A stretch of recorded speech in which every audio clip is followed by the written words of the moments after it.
Voici la correction de l'exercice numéro 10, page 23. Il envoie de toutes les couleurs. Le bleu de bromophénol se présente sous deux formes différentes. L'une colore la solution en jaune lorsque le pH est inférieur à 3,1. L'autre la colore en bleu lorsque le pH de la solution est supérieur à 4,6. Une solution S est obtenue en versant de l'acide nitrique, HNO3 liquide, et quelques gouttes de bleu de bromophénol pur dans un volume d'eau. La solution S obtenue est verte. Écrire l'équation de la réaction acide-base entre l'acide nitrique et l'eau, sachant que la transformation est totale.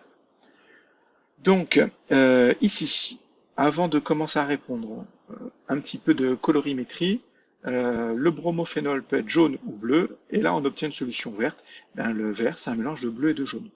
Sous-entendu, vu qu'elle est jaune en dessous d'un pH 3 et bleu au-dessus d'un pH 4,6, on est censé logiquement être dans un pH où le bleu et le jaune se côtoient, c'est-à-dire entre 3 et 4,6. Donc voilà, le côté logique, je pense, a dû vous sauter aux yeux ou presque. Bon, en tout cas, il faut avoir ce côté logique, parce qu'on voit bien qu'il y avait une plage de pH qui n'était pas couverte, et donc ça va être la plage de pH où on est vert. Donc ça veut dire que si jamais on doit calculer un pH de cette solution, on doit être entre ces deux valeurs. Maintenant, on va donc écrire l'équation. Donc on a deux couples. On a de l'acide nitrique qui est mis dans de l'eau. Attention, le bleu de bromophénol n'est pas ici, on n'a aucune information sur lui. Il n'est pas considéré comme un acide ou une base. En fait, il va être un acide ou une base, mais en quantité extrêmement faible, qui fait qu'on ne va pas en tenir compte. C'est un indicateur coloré, son but est juste nous donner une information colorée sur le contenu de la solution, mais pas d'intervenir, d'interagir, de réagir avec les composants. Donc on a deux produits, l'acide nitrique et l'eau. Donc on a le couple avec l'eau, on a le couple avec l'acide nitrique. Ensuite, on souligne l'acide nitrique, comme son nom l'indique, c'est un acide. Donc pour retrouver son couple, je pars de lui en tant qu'acide, je retire H+, et j'obtiens NO3-. Ensuite, par déduction, l'eau ne peut être qu'une base, parce qu'il peut y avoir une réaction entre un acide et une base. Dans ce cas, je rajoute H+ à l'eau et j'obtiens H3O+. Donc voilà comment je fais pour retrouver les couples. Maintenant, et en soulignant bien les deux réactifs. Pourquoi? Parce que je commence à écrire les demi-équations par les réactifs. Donc j'aurai H2O qui est la base, donc plus H+, parce que le H+, est toujours du côté de la base, égale à H3O+. Et HNO3, l'acide nitrique, est égal à la base NO3- plus H+. Maintenant, je fais le total, c'est-à-dire j'additionne les réactifs entre eux que je note ici, j'additionne les produits entre eux que je note ici, et je sais que les ions H+, vont s'éliminer, donc je ne les ai pas notés. Donc ils vont se simplifier. Il me reste H2O plus HNO3 ici, et H3O plus NO3- ici. Et on me dit que la réaction est totale, donc totale, on ne fait qu'une seule flèche de gauche à droite. Ensuite, donner un encadrement de la concentration en quantité de matière d'ion oxonium présent dans la solution S. Donc, c'est ce que je vous ai dit tout à l'heure, c'est que le pH, vu que la solution est verte, qui est un mélange de bleu et de jaune, le pH devrait être compris entre 3 et 4,6. Donc, on va calculer la concentration des ions oxonium pour un pH de 3, la concentration en ion oxonium pour un pH de 4,6, et la concentration des ions oxonium de la solution devrait être entre ces deux valeurs. Donc là, c'est ce que je dis ici, la coloration verte est un mélange de bleu et de jaune, le pH de la solution est donc entre 3 et 3,0 et 4,6. Ensuite, je pars de la formule du cours, pH est égal à moins log de la concentration en ion oxonium sur la concentration standard. Je passe, et à nouveau la même erreur, donc hop, ici il n'y a pas de moins. Je passe le moins de l'autre côté. Hop, excusez-moi, je fais ça avec la souris, c'est pas très joli. Donc le moins passe ici, le moins ici a disparu. Ensuite, je passe le log de l'autre côté, ça se transforme en son opération opposée. L'opération opposée, c'est 10 puissance. Donc, je vais avoir 10 puissance de tout ce qu'il y avait à gauche, c'est moins pH, donc ça fait 10 puissance moins pH. Et il me reste H3O+ sur C0. Le C0, je le passe de l'autre côté, c'était divisé par C0, ça se transforme en multiplié par C0. Donc, on retrouve le C0 ici, fois 10 puissance moins pH. Et ça va me permettre de calculer la concentration en ion H3+. Et le but était de calculer pour deux valeurs de pH, 3,0 et 4,6. Donc la concentration en ion H3+ pour un pH de 3, ça va faire 1, la concentration standard vaut toujours 1, multiplié par 10 puissance moins 3,0, qui était la valeur du pH. Ça fait 10 puissance moins 3 moles par litre. Ensuite, la concentration en oxonium pour un pH de 4,6, ça va être C0, qui est toujours 1, multiplié par la 10 puissance moins pH, et le pH vaut 4,6. Et j'obtiens 2,5 fois 10 puissance moins 5 moles par litre. Donc ça veut dire que la concentration en oxonium de la solution, qui est verte, donc qui a un pH compris entre 3 et 4,6, aura une concentration en oxonium compris entre 10 puissance moins 3 au plus haut et 2,5 fois 10 puissance moins 5 au plus bas. Donc ça, c'était la question 2. Question 3. Précisez la démarche à suivre pour que la couleur de la solution vire au jaune.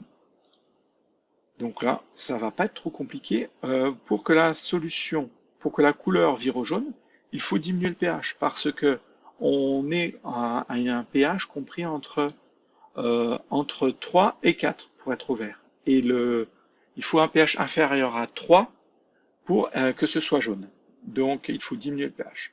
Pour cela, il faut augmenter la concentration en oxonium, c'est-à-dire qu'il faut ajouter de l'acide nitrique. Il faut ajouter l'espèce chimique acide.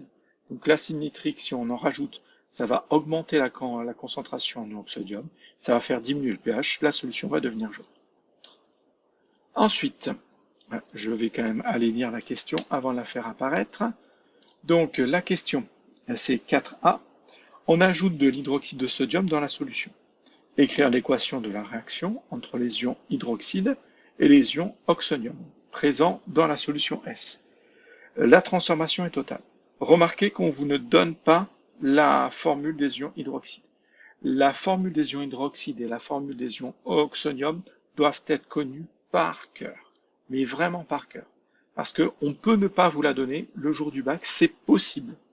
Et là, si vous ne connaissez pas une formule, vous pouvez être bloqué pendant un moment. Alors, généralement, il y aura toujours un moment où ça sera marqué dans l'exercice, et ça peut vous faire perdre du temps, vous déstabiliser, donc il faut les connaître.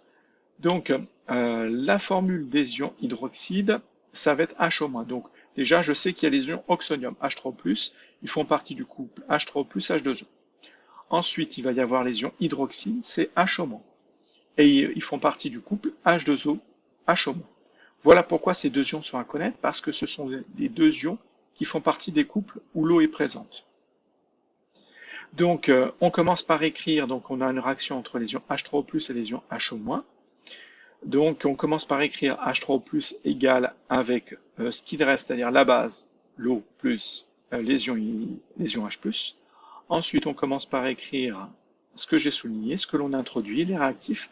L'ion hydroxyde, plus, vu que c'est une base, on met l'ion H+ à côté de lui, égale à l'acide, c'est-à-dire l'eau ici. Petit rappel, ça veut dire qu'on a l'eau qui est ici une base dans ce couple, qui est ici un acide dans ce couple. C'est une espèce chimique qu'on appelle amphotère, parce qu'elle peut être soit une base, soit un acide, suivant l'utilisation. Donc, maintenant, je vais faire la somme. Donc, j'additionne tout ce qui est à gauche, tous les réactifs entre eux, j'additionne tous les produits entre eux, et je note que H3O+, plus H- plus H+, donne, on fait une seule flèche, c'est une réaction totale, une seule flèche de gauche vers la droite, donne H2O plus H2O plus H+. Remarquez que je n'ai pas marqué les H+, parce que le H+, et le H+, dans les réactifs et dans les produits, se simplifient, s'annulent. Donc il me reste plus que H3O+, plus H-, et de l'autre côté, H2O plus H2O, je vais marquer 2H2O. Question suivante. 4b. justifier que les ions sodium Na+, sont spectateurs. Donc les ions sodium, les ions sodium qui sont introduits, voilà, ici oui. Donc c'est l'hydroxyde de sodium.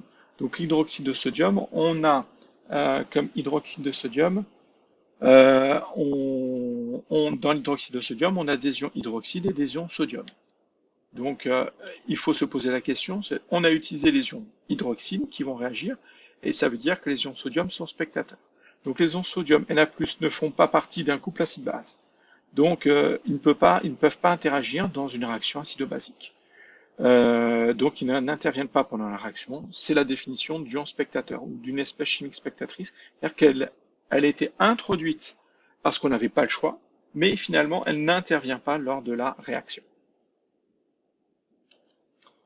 Ensuite, dernière question, indiquer la couleur de la solution si l'on continue d'ajouter de l'hydroxyde de sodium à la solution S.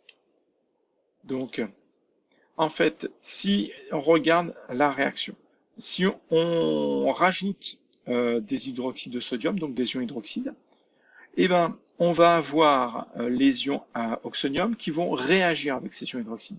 Donc la quantité des ions oxonium va diminuer.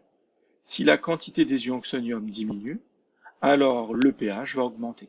Si le pH augmente, on va finir par passer au-dessus de la valeur 4,6 et la solution va devenir bleue. Donc c'est ce que je note ici. Si on continue à ajouter l'hydroxyde de sodium, la concentration en quantité de matière en ions oxonium va diminuer, car les ions oxonium réagissent avec les ions hydroxydes que l'on verse, donc leur quantité diminue. Le pH va donc augmenter et la coloration va devenir bleue.